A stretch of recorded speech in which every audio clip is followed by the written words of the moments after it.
it's Gwyn. Welcome back to the channel and Happy New Year. Now, I want to just pick up on a couple of rating listings that I've seen in that post-Christmas wilderness. One by Uncut magazine and the other by Ultimate Classic Rock.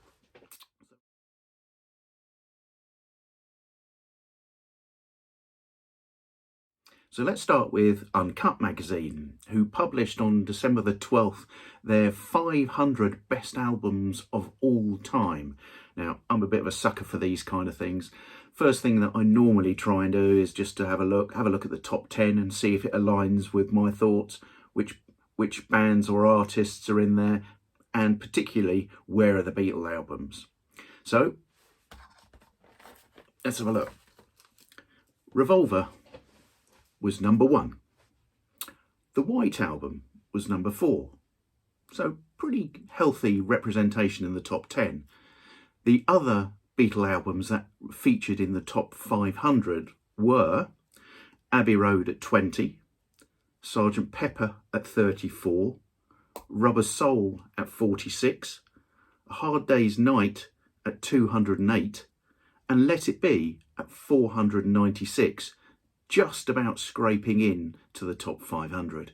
Having Revolver being represented at number 1 in a 500 best album listing is some achievement, to be fair, so we can't look too disparaging at a listing such as this. But the more I looked at this listing, the more I became concerned. For example, as I was trawling through the latter reaches of the albums, I saw that Pink Floyd's Dark Side of the Moon was represented at position 411. Surely that can't be right for such an important album.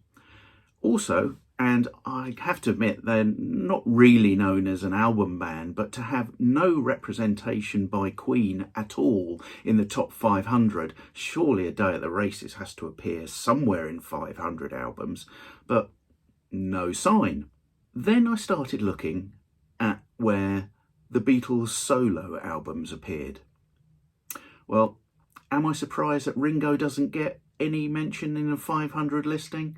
Well, not, although I would definitely think that the Ringo album of 1973 should appear, but it doesn't. Hey ho. George? Well, let's have a look at some of the contenders. The George Harrison album, Living in the Material World, considering it had a box set release, you would think it would have a little bit more popularity this year. And All Things Must Pass, surely, All Things Must Pass must appear. But no George Harrison representation at all in the top 500. So what about John and Paul then? Well, Band on the Run, Paul's only solo entry, comes in at 256, and John's Plastic Ono Band comes in at 392. So those two albums are the only solo representation out of 500 best albums of all time. Can that be right? Or am I looking through rose-tinted spectacles here? Should we be grateful for the representation there is after 60 years have elapsed since these albums have largely come out? So in terms of other artists, we've got a very decent representation of David Bowie in the top 500, and particularly in the top 10, where he has 2 albums in the top 10. Now, I love David Bowie, I've been a fan for many years, but the albums that have been selected to represent him in the top 10 are at number 6, Black Star, and at number 10, Low. As good an album as Black Star is, does it really warrant a position of number 6 in the best albums of all time? And Low, a very important album for David Bowie, does that rate above Ziggy Stardust and Hunky Dory? Well, not in my opinion, but that's probably the message we should take from this. It's all about opinions. But what's yours? Let me know what you think about this top 500 listing. Check it out online and let me know what your thoughts are, and particularly why we have such a limited representation of Beatles solo albums.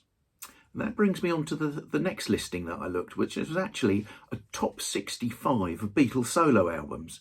It must be fairly recent because it's got Paul McCartney 3 in there. So certainly within the last few years. So let's have a look at the top 20 representation from that listing.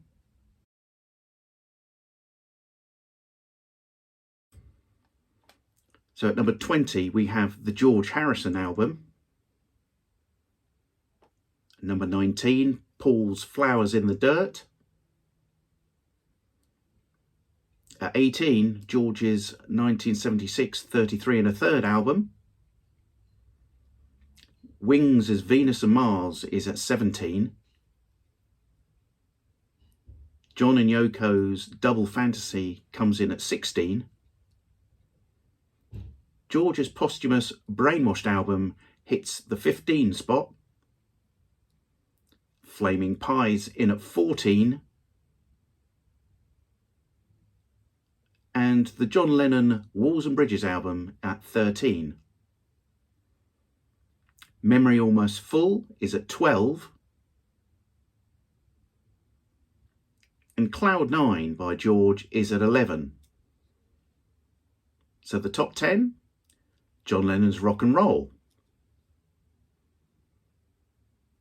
At number 9, Ringo from 1973. The McCartney album is at number 8. George's Living in the Material World comes in at 7.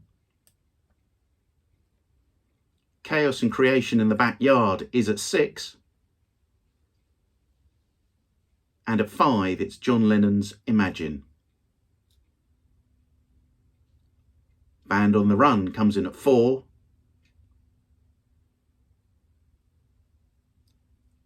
Ram hits the number 3 spot.